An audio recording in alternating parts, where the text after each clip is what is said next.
An amusement park is supposed to be the one place where your fears are safe. A place where screams are fun and the worst thing you can expect is eating a dodgy corn dog. But behind the bright colors and terrible remixes of the top 40 hits, there are disturbing stories hiding in plain sight. Stories of people who walked through the gates expecting a day of excitement, only for it to end in the most horrific ways possible. Today, lady and ma'am, we are taking a deep dive into the most horrific amusement park deaths ever. And the further this list goes along, the worse these deaths get. If you have a weak stomach, I wouldn't stick around to the end of this video.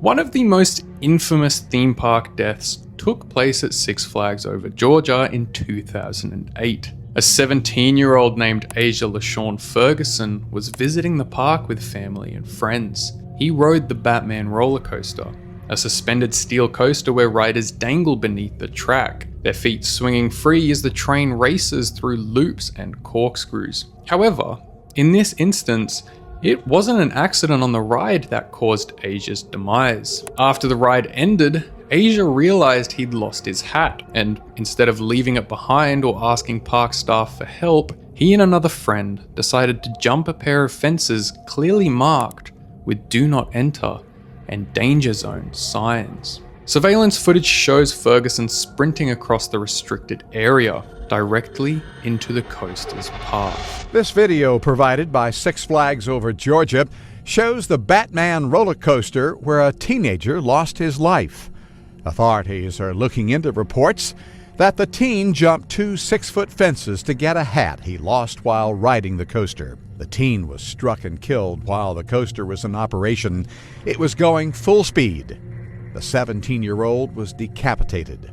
It was so unbelievably graphic that some park goers later admitted they thought it was part of the ride, unable to comprehend what they had actually just witnessed. What makes this case so haunting is the fact that cameras were rolling the entire time. Security footage shows Asia's last moments, his decision to jump the fence, and the instant everything went wrong. Though the footage was never officially released to the public, the fact that it exists at all has fueled endless speculation online. Asia's death wasn't actually the first time someone had been killed at a Six Flags park, nor was it the last. But what sets it apart was how preventable this was. Despite the warning signs and barriers, Asia went through at his own risk. And sadly, it was his final decision in life.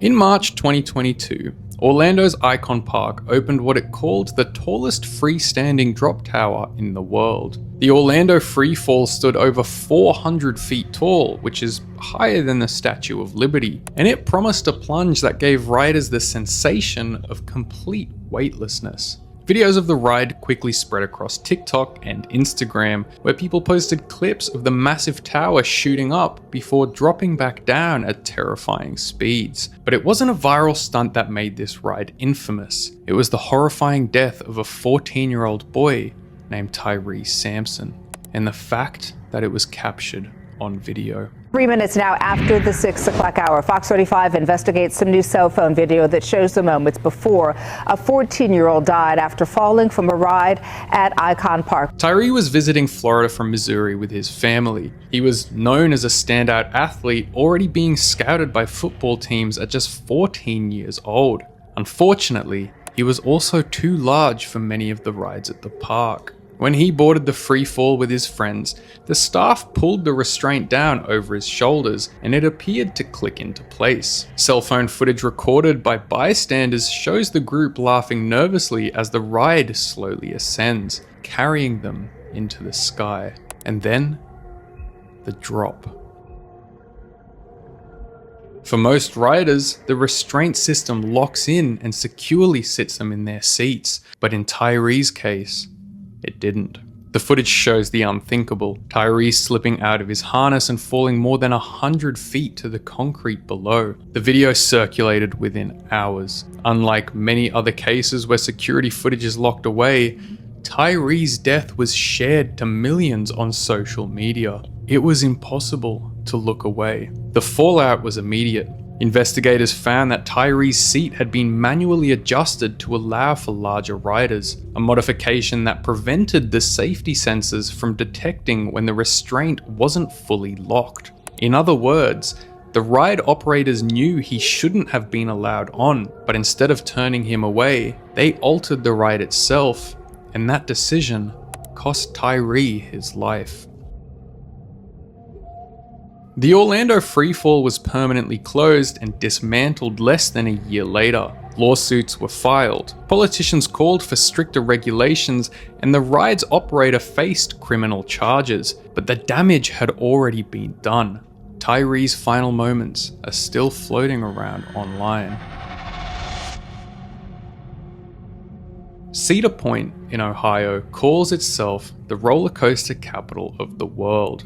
With over a dozen coasters, some of which broke world records when they first opened, it's become the perfect site for thrill seekers. But in 2015, the park became the site of one of the most preventable tragedies to date. That summer, a 45-year-old man named James Young was visiting Cedar Point with his friends. He boarded the Raptor, one of the park's most popular inverted coasters. The Raptor sends riders dangling beneath the track at nearly 60 miles per hour. But somewhere during this ride, Young lost his phone, and when the coaster ended, instead of reporting it to staff, he also made that fatal decision. He jumped 2 fences, walked directly into the coaster's path, and although witnesses say they shouted for him to stop, it was too late.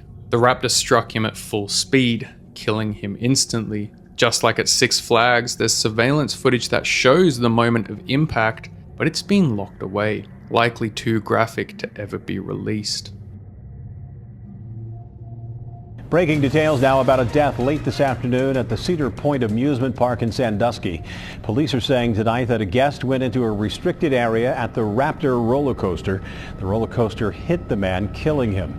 They believe he was trying to retrieve a cell phone he had dropped. The ride closed, but the park remained open.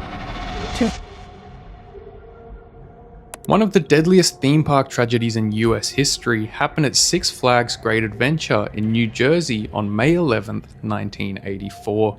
Unlike roller coasters or water rides, this disaster didn't actually involve faulty restraints or fences. It was fire.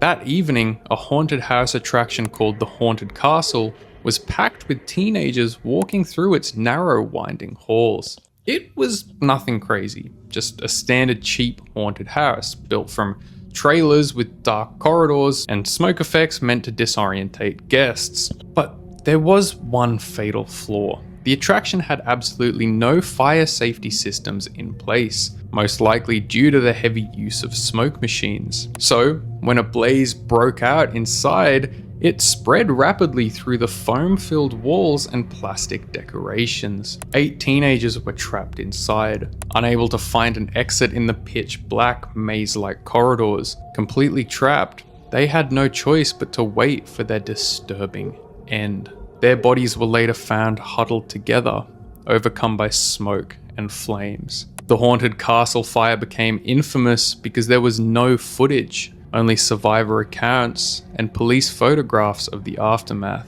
But deadly fires weren't confined to America. In 1979, the Sydney Ghost Train fire at Luna Park in Australia killed 7 people, including 6 children. The iconic ride turned into a death trap where flames engulfed the tunnels. As with the haunted castle, there were no sprinklers, no alarms, and only a few emergency exits. The cause of the fire remains a mystery to this day. Survivors describe the scene as chaotic, with children screaming in the smoke-filled tunnels and families searching desperately for their loved ones.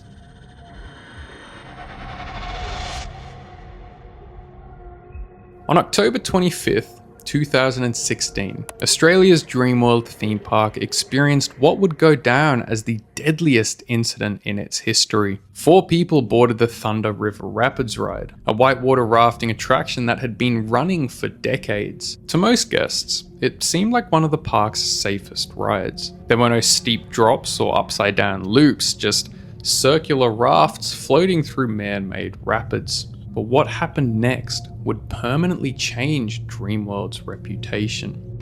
Good evening. 4 people have been killed in a horror accident at Dreamworld on the Gold Coast. Rescue workers hurriedly cloak the fatal scene, a black sheet shielding the horror of a day at Dreamworld. The ride, the Thunder River Rapids, part of the Gold Rush country area of the theme park.